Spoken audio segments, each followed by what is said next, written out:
When violence breaks out, people want it to stop. Ceasefire agreements can make space for discussion. National or international leaders can facilitate talks to stop the fighting. Trusted local actors like the religious community and women leaders can also get involved. There are several kinds of ceasefires. The terms are often used interchangeably.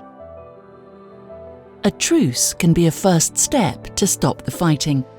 It is an informal, temporary, often spoken agreement and is often arranged locally. A cessation of hostilities is a declaration of the suspension of fighting. It can be used to start a more formal end to violent conflict. It is usually a written agreement, but it can be provisional and non-binding. A formal ceasefire is a negotiated, binding agreement to stop the fighting and help establish a more permanent peace. It can contain the responsibilities of armed actors, mechanisms to ensure that all parties comply with the terms of the agreement, and procedures to address violations. Ceasefires can take place at the local, provincial, national, or international level. Sometimes ceasefires can be done unilaterally, meaning they are decided by one group. Why does gender matter in ceasefire agreements and processes? Women, men, boys and girls experience fighting and its consequences differently. Ceasefire agreements must take these differences into account. During war, men and boys who are non-combatants are at risk of being rounded up, detained, or forcibly conscripted or executed. The majority of civilians who are forced to flee are women and children. A humanitarian corridor should be accessible, and the food and medical assistance should be relevant to everyone. There should be safe passage for all civilians. Even if weapons are silenced, warring parties can continue to harass civilians by using sexual violence. And this can trigger cycles of vigilantism and reignite warfare. In 2008, by adopting Resolution 1820, the United Nations Security Council for the first time recognized sexual violence as a threat to international peace and security. Still, very little is being done to prevent this violence.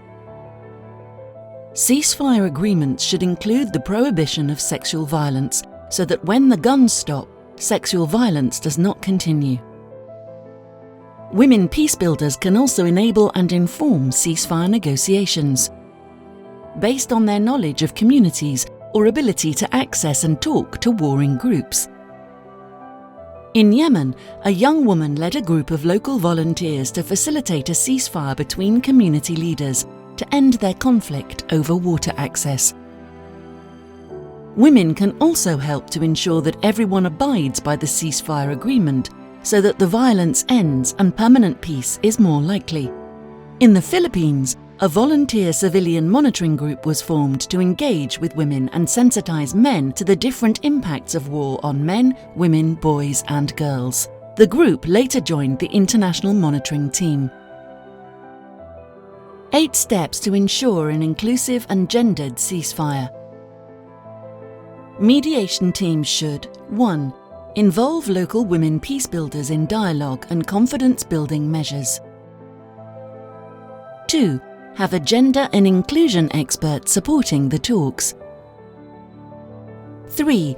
And raise the gender dimension ahead of the talks so parties commit to the issue. 4. Donors should allocate funding to women peacemakers so they can participate effectively in all stages of the process. The text of ceasefire agreements must 5. Contain an inclusive definition of ceasefire, reflecting different types of violence that impact women and men differently. Sexual violence must be prohibited. 6.